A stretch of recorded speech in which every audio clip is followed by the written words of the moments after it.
What was normal to have in 2010 but not 2020? Funny ringtones.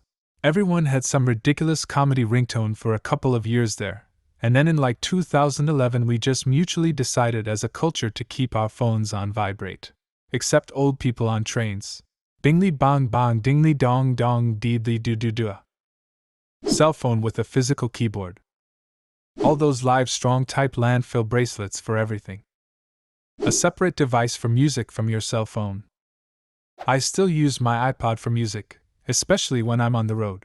Don't want to run out of battery on my phone because I'm listening to music non-stop. Swine flu.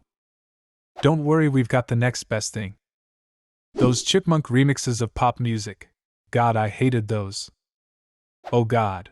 Every single song had a chipmunk version on YouTube. RIP. A Vuvuzela.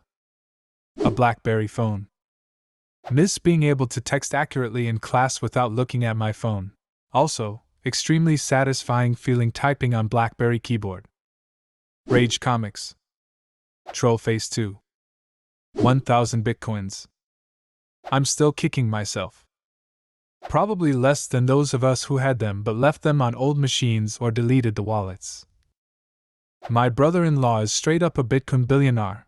All he has to do is find his Bitcoin wallet. He had it in a piece of paper, I guess. He lost like 8 years ago. No opinion on Donald Trump. Back in 2009-2010 I had a teacher who hated Trump because for some reason her son was obsessed with The Apprentice and would watch it religiously. She told us, "Every time I see his stupid face and stupid hair on the screen I want to jump out a window." I wonder where she is now. Probably below a window. A still functioning flip phone with no access to the internet. You mean a flip phone with an internet button that made you freak out when you accidentally clicked it? That shit could get expensive real quick. Yeah, dude, when you clicked that you knew your mom would beat the shit out of you for those 2 minutes you spent searching for lyrics of a song. Or look at the rich guy over here who pressed it intentionally instead of hitting the cancel button like 100 times as fast as you can. Things with mustaches on them. I remember I had a pair of shades that had mustaches on them, and I thought they were so pimpin'. Also galaxy theme everything. Not many people talk about Wii, but I feel like that was the real shit. Yeah, but if you gained weight since your last log in it goes, oh, in a super surprised and judgy way. A PSP. I have a PSP Go that I still use today. Perfect for emulating, and it's pretty easy to find ISO of most PSP games. Just downloaded the PSP version of Castlevania, Symphony of the Night. An email account other than Gmail. A Hotmail account. Oh yeah. Still have mine. 21 years and going strong. Burn CDs that you wrote on top of. Fear of the world ending in 2012. Edit. Yeah, I get that most people didn't actually fear the end of the world, but you can't deny that it was part of the culture back then. I was in high school and everyone always talked and joked about it. Now everyone just wishes it ended in 2012. Maybe it did, and now everyone is in hell.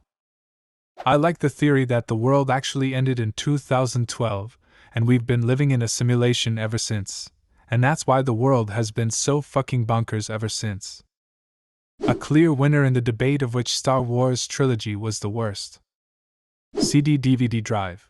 Yesterday I took my laptop out. It's a ThinkPad I run CD stuff on. I wanted to play Absolute Fabulous DVD because I'm sick and bored, and wanted to lay in bed. Then I realized I don't have a device with a DVD CD player. My tower doesn't have one, my laptop doesn't have. I can't even recall when was the last I needed one other than last night.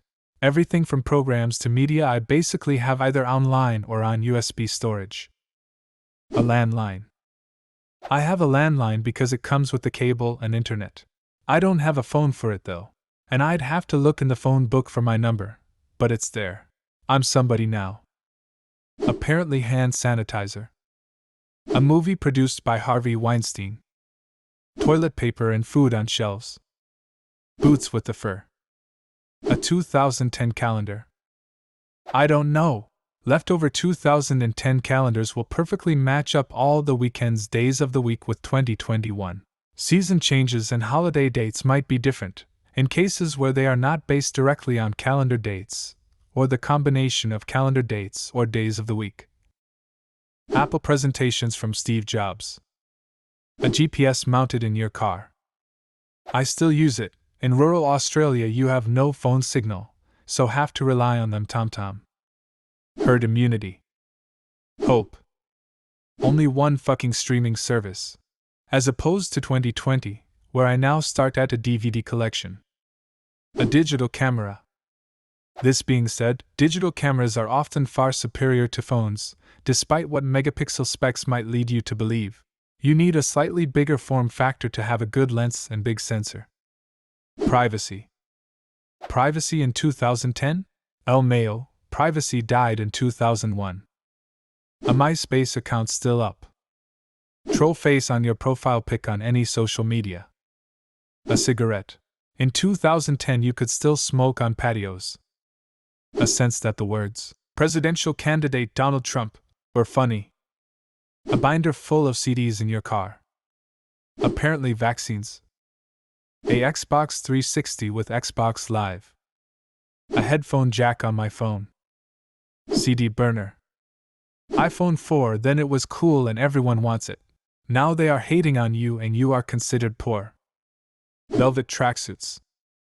I guess carrying around a dedicated camera, music player, handheld gaming system and cell phones simply because you enjoy having them separate. People look at me like I'm an idiot nowadays. Windows 7? I mean, I hear about some places still using XP, so who knows? Can we just get an F for Windows 7 and XP? H1N1. A Facebook and Tumblr account you weren't ashamed of. Now it's all about Instagram or Twitter, and the consensus among younger people seems to be that Facebook is for boomers. Tumblr lost a ton of users after they were bought by Yahoo. Yahoo did what Yahoo does and fucked it up. It got sold to Verizon at a loss, and Verizon cracked down on all the lewd art. But they're somehow still limping along. Facebook is for boomers. I can understand this. Facebook was cool back 2004 when you needed a.edu email to sign up. It was new and superior to MySpace for keeping in touch with your old high school buddies who ended up out of state. All of a sudden one day you get a friend request from an aunt and middle school age cousin. It's like, nope, enjoy your billions Zuckerberg, I'm out. What's even weirder is that Instagram is owned by Facebook. Teenagers just want to show off pictures of themselves to other teenagers while baby boomers want to share a news article about how Barack Obama started the coronavirus to kill Trump or something. A monetized YouTube channel. Angry Birds. A daily subscription to the local newspaper. Skype calls. This. How did Skype and MS Teams screw up the virtual meeting so horribly? I mean, Zoom came in like a wrecking ball over those. Bloat. Their sleek and stylish chat and video program got fatter and slower every year, and then started requiring more and more buy-in to use for a service that wasn't unique anymore. Now you can video chat as a basic feature on pretty much any smartphone, or Discord, or Facebook, or fucking Instagram. Why would I bother booting up a program that hates me for 10 minutes when I can set up a Discord call in 3 clicks? Internet Explorer as your default browser. I don't know if this was said, but when apps didn't have microtransactions. Back then there were 2 versions of one app. You had the full version that you had to pay for, and then there was the light version, which was free but missed some features. Ah yes, good times. Affordable gas. VHS tapes. When my mom couldn't afford us watching actual TV, she would bring out a VCR and play kids' movies on VHS tapes. It was like heaven. But sadly she gave those away for other kids, but I hope those kids get to enjoy the movies as much as I did. A racist sense of humor. People forget how acceptable it was to be racist, homophobic, say things like retarded, or that's gay, 6 or 5 years ago. Hell, look at shows like Scrubs or How I Met Your Mother. Lot of those jokes aged poorly. And then now people, especially online personalities, get cancelled so hard when others dig stuff up from 10 years ago when these things were still more or less acceptable. It pissed me off so much because it's dumb and unfair, lol. What was normal to have in 2010 but not 2020? Leave a comment and subscribe to the channel if you want to see more videos like this one.